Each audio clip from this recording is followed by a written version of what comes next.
movimentação, tem jogadores que estão em negociação efetivamente com o Coritiba, também tem negociação que foi descartada, que não vem mais. Qual é o foco do Coritiba? Continuaria buscando um zagueiro ou vai se concentrar ali do meio pro ataque?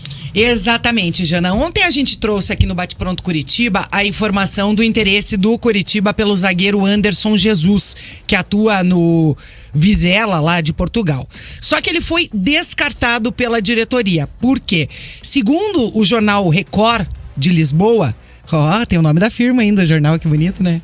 O jornal Record lá de Lisboa, o Vizela não aceitou a primeira proposta que o Coxa fez para trazer o zagueiro Anderson Jesus.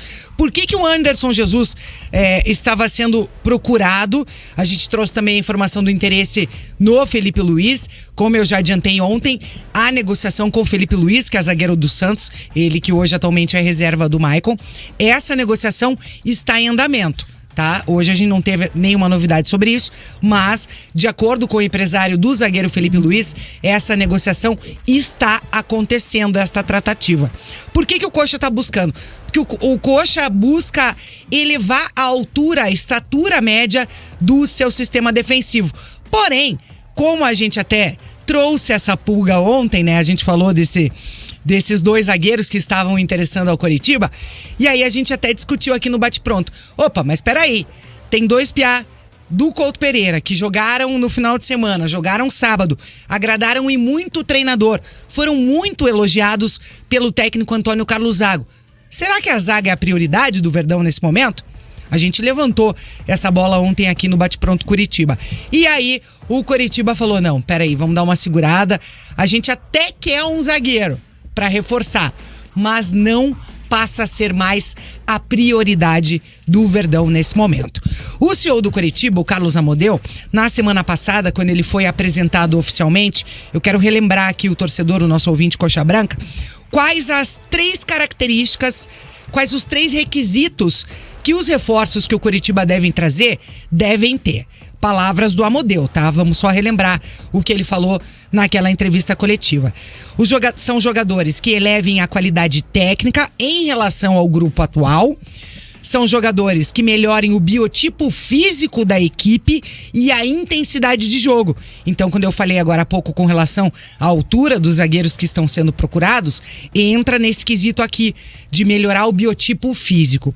E o terceiro requisito que o Coritiba busca é experiência e liderança em suas trajetórias. Ainda aquele dia na entrevista coletiva, eu perguntei para o Amodeu, né, quantos reforços vão vir. Ele até disse que preferia não falar em número de reforços para não criar expectativa dos torcedores. Porém, o que a gente consegue já perceber da Alquijana nesse momento de movimentação do mercado Coxa Branca? A janela abre no dia 3 de julho. Só que o objetivo do Coritiba é já antecipar as contratações nesse período até a abertura da janela. Para quê? Quando abrir a janela, aí esses jogadores que já estão sendo contratados já serem registrados exatamente no dia 3, máximo 4 de julho. Porque o Coritiba já quer contar com os reforços na primeira rodada depois da janela.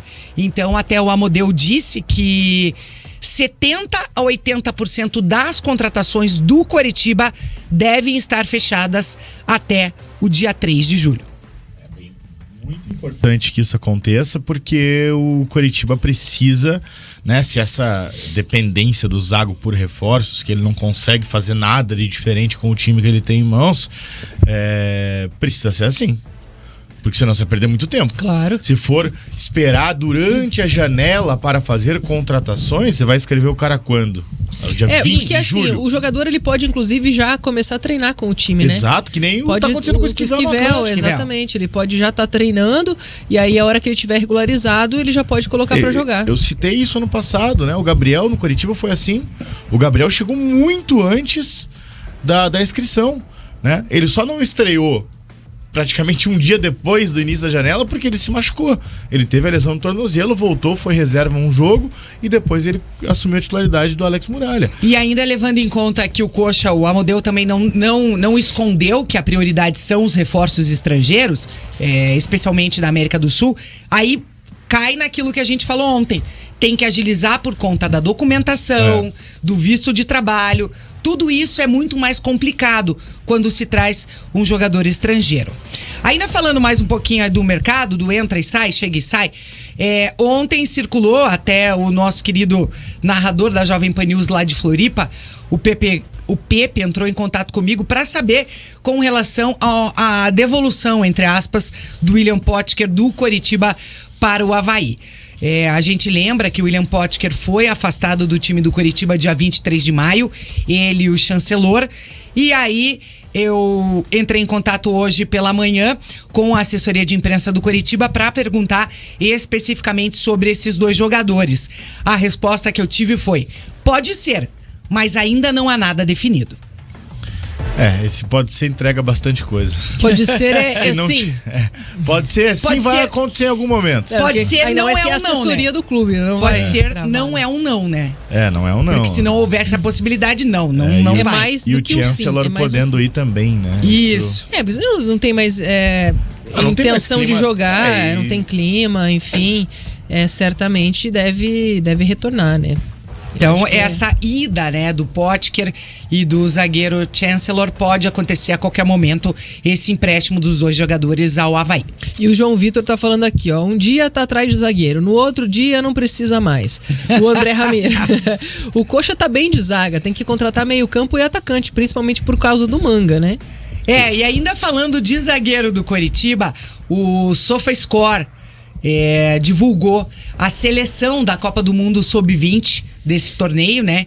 E o zagueiro Jean Pedroso do Coritiba configura, estrela ali entre os zagueiros titulares como o melhor zagueiro da competição. A nota do Jean Pedroso foi 7,26.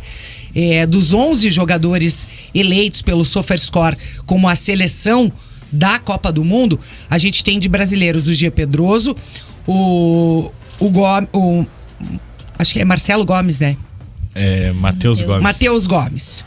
E o atacante lá, o Marcos Leonardo. Marcos Leonardo. Ia falar, confundi com o Matheus agora. Então tá aí, de acordo com esse site, né? O SofaScore BR oficial, Jean Pedroso figurando entre os melhores zagueiros da Copa do Mundo Sub-20 desse ano. Desculpa, não é Matheus Gomes, não. É Marlon Gomes. Marlon Gomes. Até eu me confundi agora. Matheus, Marlon, Marcelo.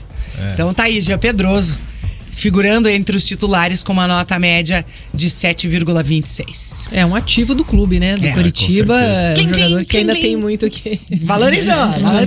Vai valorizando e é um jogador importante, né? Independentemente se vai continuar na titularidade ou não. Não vai. Eu acredito que não, né? O André Ramiro. Mas é um jogador que agora passa a estar à disposição do Zago e ele já gostou. Confia, enfim, né? É um jogador confiável. É um jogador bem defensivamente, ajuda também ofensivamente na questão da bola parada, enfim, acho que pode contribuir com o Coritiba nesse momento difícil, né? Apesar de ser muito jovem, ter entrado agora, né, para estrear como profissional, mas se mostrou muito seguro e muito consciente, né, do que precisa fazer e, claro, dessa oportunidade que apareceu na carreira dele.